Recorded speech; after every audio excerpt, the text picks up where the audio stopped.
So in this lecture, we're going to be talking about all the same tools that we showcased in the Procreate lecture, but where you can find them in Photoshop, okay, and how they might be a little bit different for you, okay?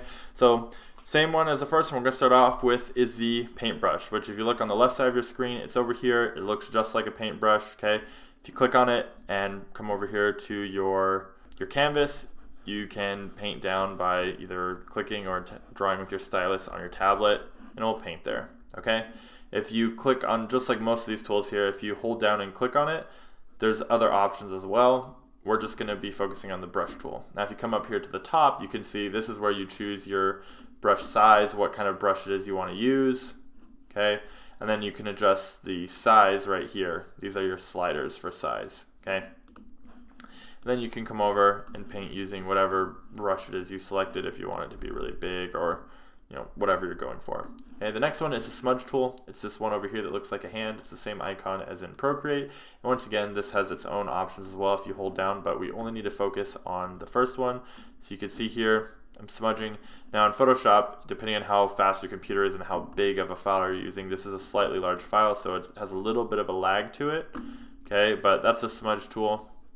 You can see if we come over here, we can smudge stuff. And just like our other tools, if we come up here, we can change which brush it is we want to be smudging with, and it will affect that accordingly. Okay. Next one is going to be our eraser tool, which does exactly what it sounds like, is erase. And that is going to be over here. It looks like an eraser. Okay. Click on that, and it will erase away whatever it is you're erasing. And depending on how much your opacity is set to and your brush size, it will affect that as well. And just like all of our other brushes, we can choose a custom brush over here to erase with, and it will react accordingly. Okay. Next thing is going to be our color picker tool. Okay. Now over here is where our color is, right? There's this menu all the way to the right. This is where we pick our color. It's similar to Procreate, and you can use these bars here to adjust and resize things according to how you like to work.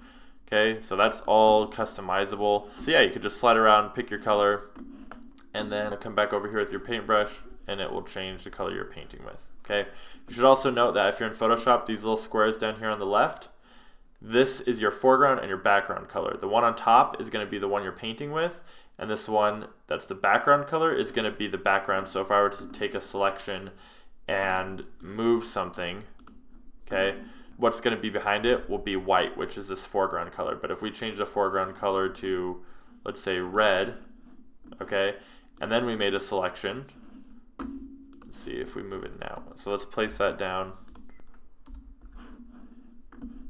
So if I make a selection, again, we'll come over here, connect that. Now the background is going to be whatever we selected, which was red, okay?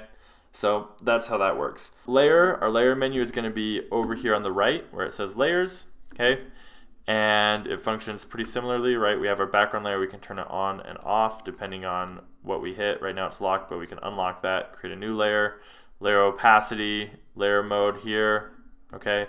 And then to make a new layer, you just hit this little button down here. It doesn't have a plus sign, instead it looks like a sticky note with the corner bent up. That's what you're going to hit in order to make a new layer, and then you can work on that as well. Okay? And I should also know that if you click on a layer, you can drag it around and move it either on top or bottom. Okay?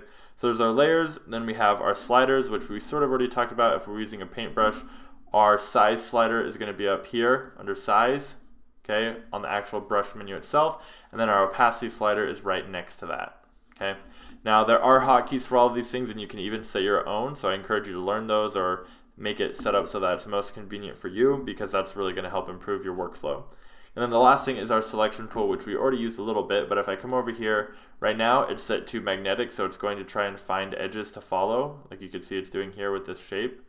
Okay, and then it will connect back here. Or if you just want to do freeform, you just hit lasso tool, just normal lasso tool, and you can draw however you want. Okay, and then to move it around, you come up here to your selection tool or your move tool, and then you can grab that. And because we're on the layer with only this blue thing on it, that's all it's selected. But we can move that around, okay? And it's the same as with Procreate. So that's it for the tools for Photoshop. Hopefully this is enough to get you to a point where you're familiar enough with where stuff is, and if you're using different software, you at least know what tools we're going to be using. That's it for this lecture. I'll see you guys in the next one.